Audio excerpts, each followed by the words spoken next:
Most people believe that childhood is just a phase of life, a chapter that, once closed, is left behind. We treat it like a collection of dusty memories, old photos, resolved traumas, or behaviors that maturity should have erased long ago. However, the reality of the human soul, the Nafs, contradicts this common notion. Within every adult, there lives a child. And it is not a symbolic memory, nor is it a poetic metaphor. It is a real psychic entity, a living archetype that continues to operate silently in the adult mind. It influences your thoughts in the middle of the night. It sabotages your decisions when you try to change. It distorts your relationships with your spouse, your friends, and even with Allah. This inner figure is what we might call the wounded Fitrah. It carries both the purest qualities of your creation, innocence, trust, and the natural inclination towards light, as well as your oldest and deepest wounds, abandonment, rejection, humiliation, and the feeling of not being enough. Most of the suffering we face as adults originates from the repression of this inner child. Instead of looking at it, caring for it, or healing it with the light of Allah, we learn to hide it. We wear masks of toughness. We hide behind social roles. We sometimes even hide behind a rigid performance of religion to keep that vulnerable part locked away. And with that, we pay a high price. We suffer from hardness of the heart, kaswat al-qalb, chronic anxiety, emotional codependency, a persistent feeling of emptiness, and an endless repetition of destructive sins. The problem is that this child does not disappear just because it has been ignored. On the contrary, the more it is denied, the more it manifests in the shadows. Adults who react with fury to minor criticisms. People who feel invisible and unworthy of love. Those who constantly seek validation from authority figures instead of finding dignity in Allah. They are not being immature in the derogatory sense. They are simply being governed by a wounded child that has never been seen, never been understood, and never been soothed. The reality of the hidden self. And here lies the most delicate and powerful point of this journey. This child does not need to be killed or silenced as if it were a defect. It needs to be recognized. In Islamic psychology, we understand that the human being is born upon fitrah, pure, unblemished, inclined toward the truth. But as life happens, layers of dust, trauma, and pain cover that mirror. This inner child is essentially your fitrah struggling to breathe under layers of pain. If you ignore this, you are not growing, you are merely acting. You are building a skyscraper on a cracked foundation. This video is an invitation to revisit this forgotten part of your soul.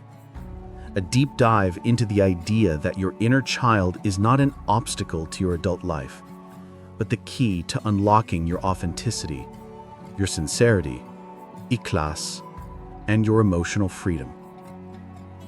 Understanding this dynamic is not just a therapeutic exercise.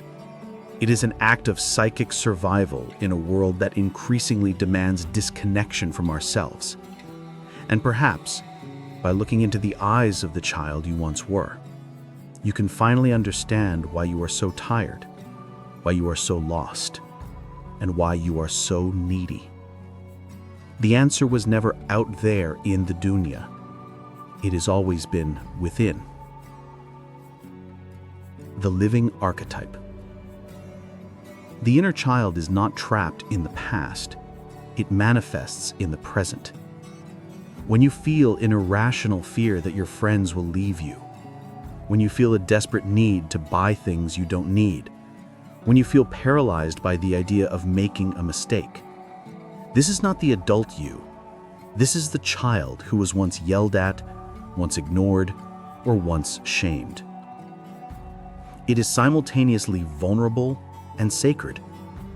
Within it lies the essence of spontaneity, the ability to cry out of awe of Allah, and the capacity for pure love.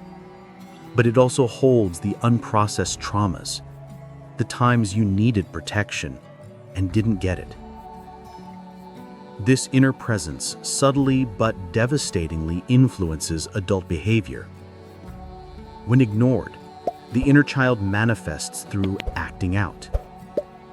How many adults do you know who hold leadership positions, run companies, or lead families, yet emotionally they react like a frightened 6-year-old when things don't go their way? The inner child does not respect status. It does not care about your degree or your beard. It just wants to be heard. Ignoring this is like amputating a part of your soul. And any attempt at spiritual development, trying to become a friend of Allah, wali, that does not involve this reconnection, is doomed to be superficial. You cannot build a spiritual house on an emotional ruin. The 3 faces of the inner child. To truly understand the impact this force has on our lives, we need to identify its multiple faces. In our understanding, we can see 3 main manifestations. First, there is the wounded child. This is the part carrying the burden of the past. It carries the abandonment, the harsh words, the physical or symbolic violence. It is this child that learned early on that expressing needs was dangerous, that asking for attention was humiliating, that trusting led to pain. In the adult, this manifests as a fear of intimacy. It creates a believer who prays but does not trust Allah's plan because they learned that authority figures hurt me. It creates a person who pushes others away before they can be hurt. Second, there is the escaping child. While the wounded child lives in pain, the escaping child lives in flight. This is the part of us that refuses to grow up, to take on the amana, trust of adulthood. It seeks constant novelty, immediate pleasure, like the dopamine of social media or the rush of illicit desires. In the adult, this appears as procrastination, an inability to commit to a marriage, or a fluctuating relationship with the deen.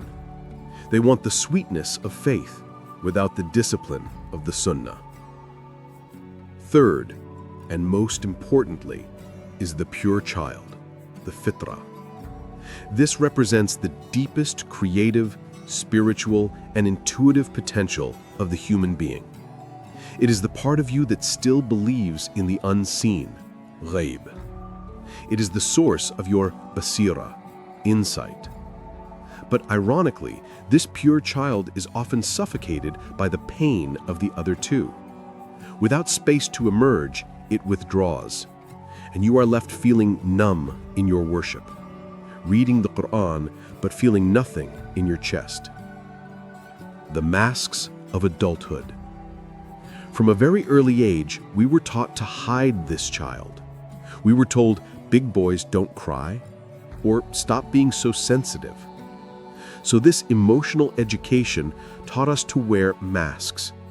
We create a social self, or what Jung called the persona, designed to please, to be functional, to avoid rejection.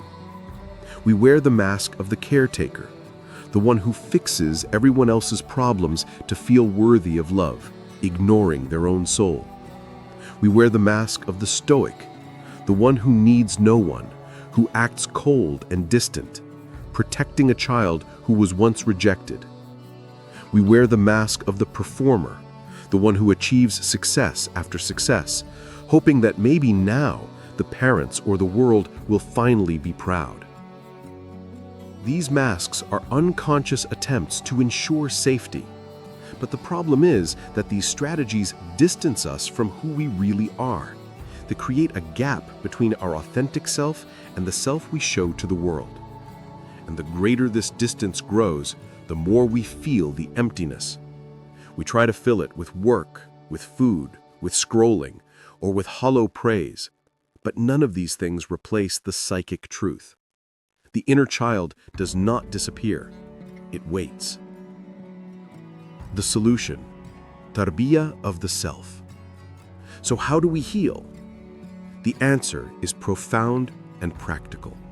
It is not about repressing the child, nor letting the child run the show. It is about developing within yourself an internal parent.